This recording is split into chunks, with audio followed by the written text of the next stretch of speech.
Night of the Spadefoot Toads, Chapter 3. By the time Ben reaches his driveway, his sneakers are soaked. He splashes in every puddle on the way up the driveway and comes into the side door into the kitchen. Agatha's already sitting at the kitchen table having a snack.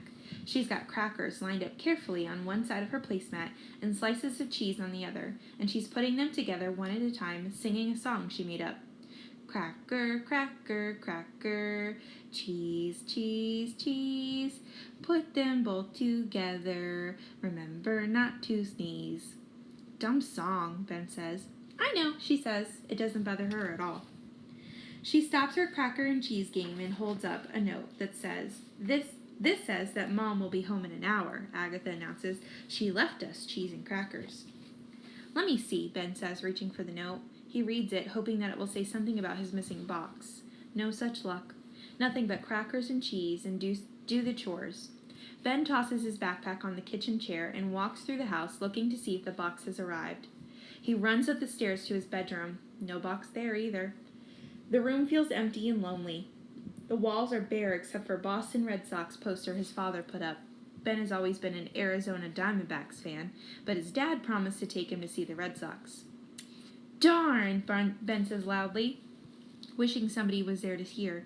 It didn't come. Now he's in a bad mood. He goes downstairs and heads to the kitchen for his snack.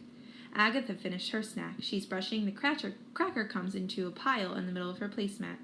Want to play a game? She asks. No, Ben says. He doesn't feel like any kind of game. Where's the rest of the crackers and cheese? I ate them. I thought you didn't want any because you went upstairs. Ben groans and opens the cabinet door. He pulls out a box of cereal and pours some out in his hand, then wolfs it down dry. Want to watch TV? We're not supposed to on school days, Ben says. You know that. Want to draw pictures? No.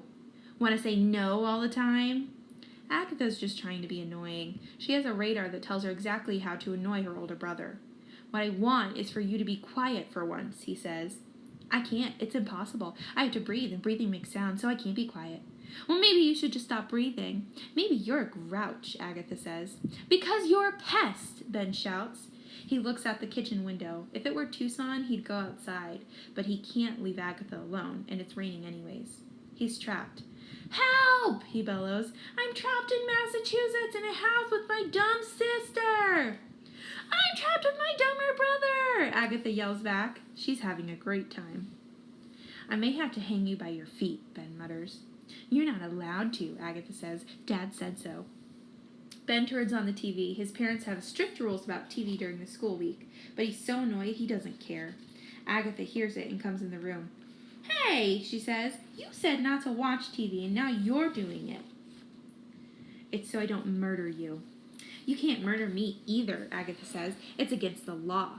She sits on the floor and stares at the screen. Before Ben knows it, they're both lost in the program, and then his mother is standing in the doorway of the family room. Why is the television on? She asks. Ben turned it on, says Agatha. What's going on here, Ben? His mother asks. You know the rules. I know, he says, but Agatha's driving me crazy, and we can't go outside because it's raining like always, and I couldn't find my box of stuff. Did it come? No, she says. Did you call the moving company again? I forgot, his mother says. Mom! Ben can hear the whine in his voice, but he can't help it. I'm sorry, Ben. I'll call them in a minute. Did you have a snack? Someone did, Ben says, glaring at Agatha. His mother goes up to the TV set to turn it off, but before she gets there, Ben flicks it off with a remote. Do you have much homework? She asks. Just some dumb math problems, he says. Why don't you do it now? I don't feel like it. He gets up from the couch and starts to walk out of the room. Oh, Ben, his mother exclaims, your shoes are all muddy. That's because I live in a rainforest, Ben says. He's a big grouch, Agatha says. Ever since we moved here, he's a big, grumpy grouch. Ben is out of the room now, but he hears what his sister is saying. I wonder why, he yells back. Maybe because I hate this place. Ben! His mother is mad now, and Ben knows it. It takes a lot to make her mad, and now he's on the verge of some serious trouble, but he doesn't stop. He has to get out of the house. He doesn't care if it's still raining. He doesn't care if his feet are wet and muddy. He doesn't care about anything but getting away for a while. He puts on his hooded jacket and goes out the kitchen door. He figures he'll have to pay for yelling and walking out when he gets back, but he doesn't care.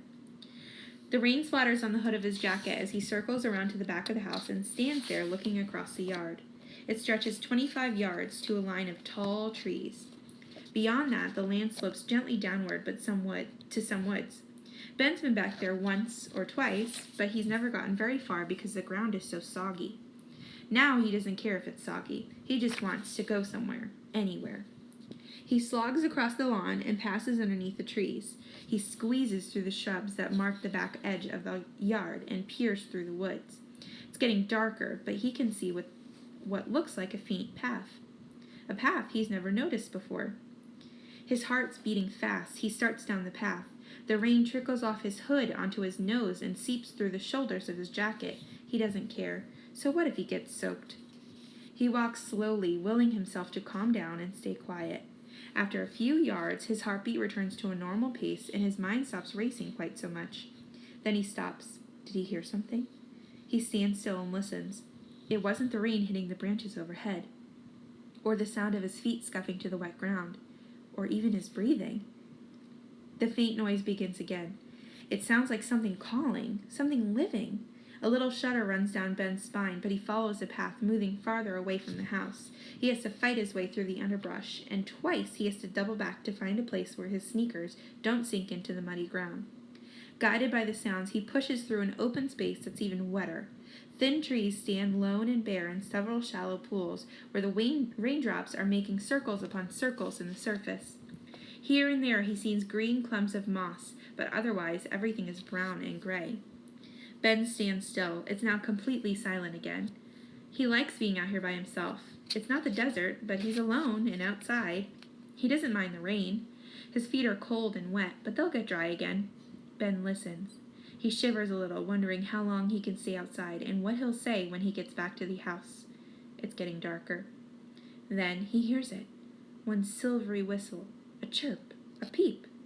Ben listens harder. It's not a bird. It sounds again. Then, very close to him, another one sounds. He turns to look but can't see anything. The noise seems to be coming from a clump of dead grass sticking out of the marsh. It's a clear, bell-like chirp, rising in pitch. It seems out of place in this dull gray landscape. Then, something moves at his feet. Ben almost jumps out of his skin, but when he looks down, he can't see anything. A tingle goes up the back of his neck. Maybe it's a snake. Then it moves again, and Ben makes out a camouflage shape among the brown and dirty green of the earth and plants. He leans over. It's a frog. He picks it up. Ben holds the creature in his hand until it calms down. He cups it with one hand and uses the fingers of his other to hold it carefully right in front of his back legs, like they showed him at the desert mountain. It squirms in his hand, but Ben doesn't let go. He looks at it closely. He knows it's a frog and not a toad. Its skin is smooth and its legs are long. He has no idea what kind of frog it is. He's never seen one like it before. It's got ridges on its back and a black mask around its eyes, like it's a bandit. The rain continues to fall. His sneakers feel heavy and squishy on his feet. Ben strokes the frog's back, wondering if this is the thing that made the silvery chirp he had just heard. He holds the frog up to his face and looks at it closely. It just sits there. It doesn't seem to care if Ben holds him or not. Ben knows the frog is sluggish because it's cold-blooded like snakes or lizards, and it can't move very fast when it's really cold. The frog flattens itself in his hand. Ben! Ben, Benny, Ben, Ben! Ben hears his father's voice calling through the growing darkness. He's singing the name like it's part of a song, and Ben can't help but smile. His father is a great joker, and it sounds like he's in a good mood. The beam from a flashlight bobs up and down in the distance, coming toward him. In the dark, it almost looks like a ghost. Ben shivers again. It's time to go back. Just as he's getting ready to plop the frog back in the puddle, Ben thinks of Mrs. Tibbets, with her long gray hair and hiking boots. He wonders what she would think of what he just found. He cradles the creature in both hands a moment longer, then slips it into his jacket pocket. "Come on, Mr. Frog," he says. "Pack your bags. It's time to move." Then he calls out, "Coming!" and plunges through the brushes and back onto the path. He finds his dad walking toward him, still wearing his office suit and good raincoat. Seems funny to see him in the middle of a swamp in dress clothes. "Hey, you goofball," his father says. "Your mother sent me out here to find you. Have you noticed it's raining?" He put his arm around Ben's shoulder and turned toward the house. I was listening, says Ben. To what? The rain? Ben guesses his father isn't going to talk to him about yelling at his mom, which is good. No, I was listening to something making a weird sound, like this high-pitched peeping. Probably a killer snake, his father said. Dad, there are no killer snakes here. Yes, there are, his father says in a serious tone that shows he's kidding. I happen to know that they lie out here in this swamp behind our house, and they're 8 feet long. And they make peeping sounds right before they swallow boys who are dumb enough to stand out there in the rain. Come on, Dad, Ben says. There was really something out there. You can hear it if you stop. Ben stops walking, and so does his father. The peeps sound faintly in the wet air. There! Hear 'em? Definitely killer snakes, his father says. Huge ones. Ben laughs. Snakes don't make noises like that.